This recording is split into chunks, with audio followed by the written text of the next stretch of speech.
Hello दोस्तों, आपका स्वागत है आपके अपने यूट्यूब चैनल रॉयल जी के क्लासेज में। आज हिंदी में शब्द युग्म का सेकंड पार्ट डिस्कस करेंगे। तो स्टार्ट करते हैं। पहला 99 तक अपन ने कल कर लिए थे, आज 100 से स्टार्ट करते हैं। नियंत्रण, नियंत्रण और निमंत्रण। नियंत्रण मतलब बंधन और निमंत्रण मतलब न्योता। फिर अगला आता है निश्चल। ठीक है, निश्चल मतलब छल रहित और निश्चल मतलब अचल। फिर आता है नीर और नीड़। नीर मतलब होता है पानी और नीड़ मतलब होता है घोंसला। फिर आता है परिणत और परिणित। तो परिणत मतलब और रूपांतरण और परिणित मतलब विवाहित। ठीक है, ये इम्पोर्टेंट है, ध्यान रखना। परिणत और परिणित। ठीक है, ये देखते हैं आगे। परवा और पिरवा। परवा मतलब चिंता और पिरवा मतलब बहाव। फिर आता है पेहर यानी समय और पेहार मतलब चोट। फिर आता है परिधान और परिधान। परिधान मतलब वस्त्र और परिधान मतलब मुख्य। फिर आता है परिवर्तन। परिवर्तन, परिवर्तन मतलब रूपांतरण, परिवर्तन मतलब संचालन। फिर आता है परिताप। परिताप होता है दुख और प्रताप होता है पराक्रम। फिर आता है परुष। परुष मतलब होता है कठोर और फिर पुरुष मतलब व्यक्ति। फिर आता है परिणाम और फल। परिणाम मतलब होता है फल और परिमाण मतलब नापतोल। फिर आता है पर्यंक। पर्यंक मतलब होता है पलंग और पर्यंत मतलब होता है सीमा तक। फिर आता है प्रमाण और परिणाम। प्रमाण मतलब सबूत और परिणाम मतलब नमस्कार।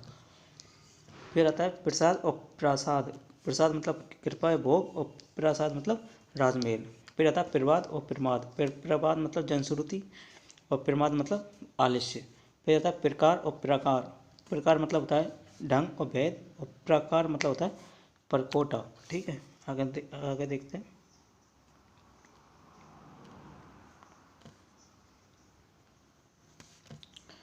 फिर आता है प्रथा। प्रथा मतलब होता है रीति और प्रथा मतलब होता है कुंती। फिर आता है प्रेषक और प्रेक्षक। प्रेषक मतलब होता है भेजने वाला, प्रेक्षक मतलब होता है देखने वाला। फिर आता है प्रभाव। प्रभाव मतलब होता है असर और प्रवाह मतलब बहाव बहाव। फिर आता है प्रतीप। प्रतीप मतलब होता है विपरीत और प्रदीप मतलब होता है दीपक। फिर आता है प्रश्न। प्रश्न मतलब सवाल और प्रश्न मतलब कोश। फिर आता है पुष्कर। पुष्कर मतलब जलाशय और पुष्कल मतलब होता है अत्यधिक।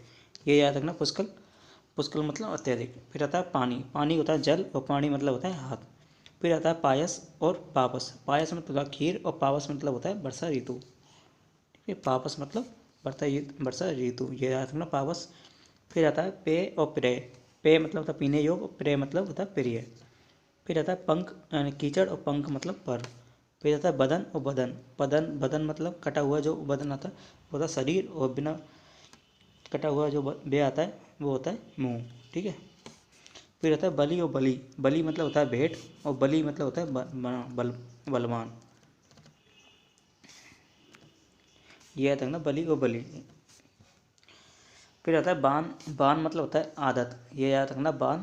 बाण मतलब होता है आदत और बाण मतलब होता है तीर। फिर आता है बहु। बहु मतलब होता है बहुत और बहु मतलब वधु। फिर आता है बैल। बैल मतलब होता है लता और बैल मतलब होता है वृषभ। फिर आता है बात और बात। बात मतलब होता है बातचीत और बात मतलब वायु। आगे देखते हैं। फिर आता है बेर और बेर। बेर मतलब होता है एक प्रकार का फल और बैर मतलब होता है दुश्मनी। फिर आता है भवन। भवन मतलब होता है घर और भुवन मतलब होता है लोक। ठीक है, फिर आता है मंथर और मंथरा। मंथर मतलब होता है धीमा और मंथरा मतलब होता है दासी विशेष। फिर आता है मल। मल मतलब होता है मेल और मल्ल मतलब होता है पहलवान। फिर आता है मात्र और मात्र। मात्र मतलब होता है केवल और मात्र मतलब होता है माता। फिर आता है रंग। रंग और रंग। रंग मतलब होता है गरीब और रंग मतलब होता है वर्ण। फिर आता है लता और लत्ता। लता मतलब होता है बेल और लत्ता मतलब होता है कपड़ा। फिर आता है लक्ष्य। लक्ष्य मतलब होता है लाख और लक्ष्य मतलब होता है उद्देश्य।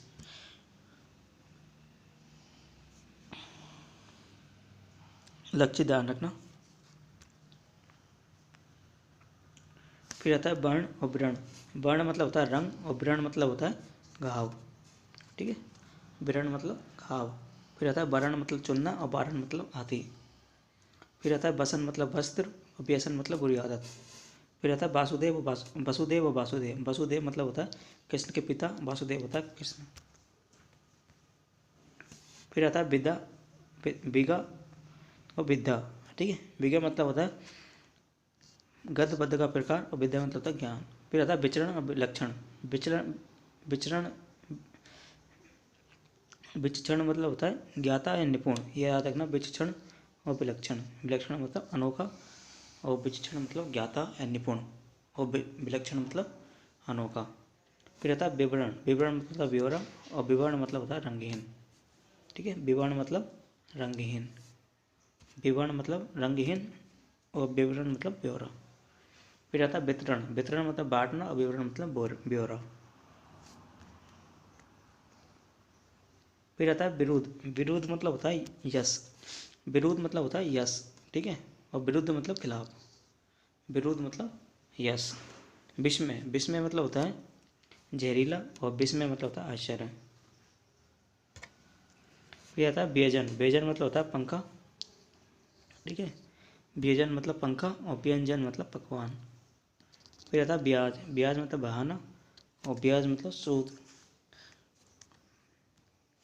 ठीक है, ये वाला जो ब्याज है इसका मतलब होता है बहाना, और ये वाला ब्याज है इसका मतलब होता है सूद।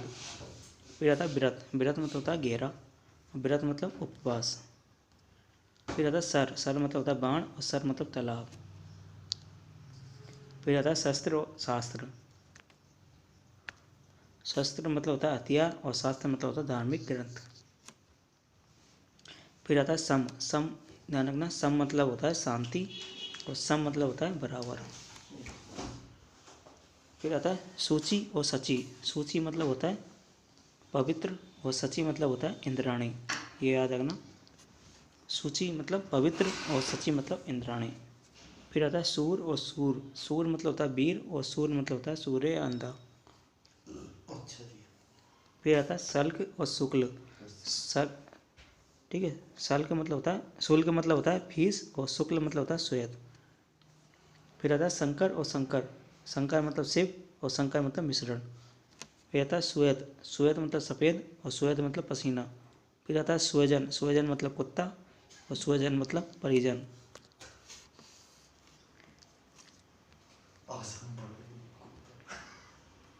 फिर आता है श्रमण।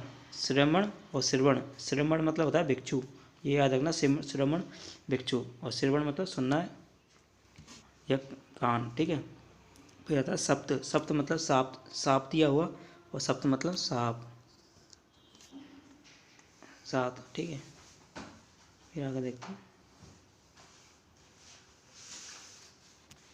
सती और सती। ठीक है, सती मतलब होता है 100 वर्ष और सती मतलब होता है पवित्रता, स्त्री। फिर आता है सैदेह। सैदेह मतलब सैधरी, शरीर और संदेह मतलब शंका। फिर आता है समान और सम्मान। समान मतलब बराबर और सम्मान मतलब इज्जत। फिर आता है सर्वदा और सर्वथा। सर्वदा मतलब हमेशा और सर्वथा मतलब बिल्कुल। फिर आता है सिल। सिल यानी पत्थर और सील मतलब मोहर। फिर आता है सीता। सीता। सीता मतलब होता है मिस्री और सीता मतलब जानकी। फिर आता है सुत। सुत मतलब पुत्र और सूत मतलब धागा। फिर आता है स्वगत। स्वगत मतलब अपना कथन। ठीक है, स्वागत मतलब आदर। फिर आता है सुधा। सुधा मतलब होता है अमृत और सुधा क्षुधा मतलब भूख। ठीक है, याद रखना। फिर आता है हर। हर मतलब महादेव और हरि मतलब विष्णु। फिर हरि मतलब विष्णु और हरि मतलब हरे रंग की। फिर होता है हास। हास मतलब हानि और हास मतलब हंसी। फिर आता है क्षिति और क्षति, ये याद रखना, इंपॉर्टेंट है। क्षिति मतलब होता है पृथ्वी और क्षति मतलब हानि। क्षति मतलब क्या होता है, पृथ्वी होता है। फिर आता है हेम। हेम और होम। ठीक है, हेम मतलब होता है स्वर्ण स्वर्ण और होम मतलब होता है यज्ञ। फिर आता है हंस। हंस हंस होता है मराल और हंस हंस मतलब हंसना। ठीक है फ्रेंड्स, ये अपने शब्द शुद्धि पूरे हो चुके हैं। अब कल एक नए टॉपिक से स्टार्ट करेंगे। ये इंपॉर्टेंट शब्द शुद्धि है जो अक्सर एग्जाम में पूछी जाती है। आप इनको रट्टा मार लो, कैसे भी याद कर लो, वो पर ये बहुत इंपॉर्टेंट है। ठीक है फ्रेंड्स, मिलते हैं अगले वीडियो में। जब तक ये थैंक्स। और अगर आपने इस चैनल को सब्सक्राइब नहीं किया तो अभी चैनल को सब्सक्राइब करिए, लाइक करिए, शेयर करिए।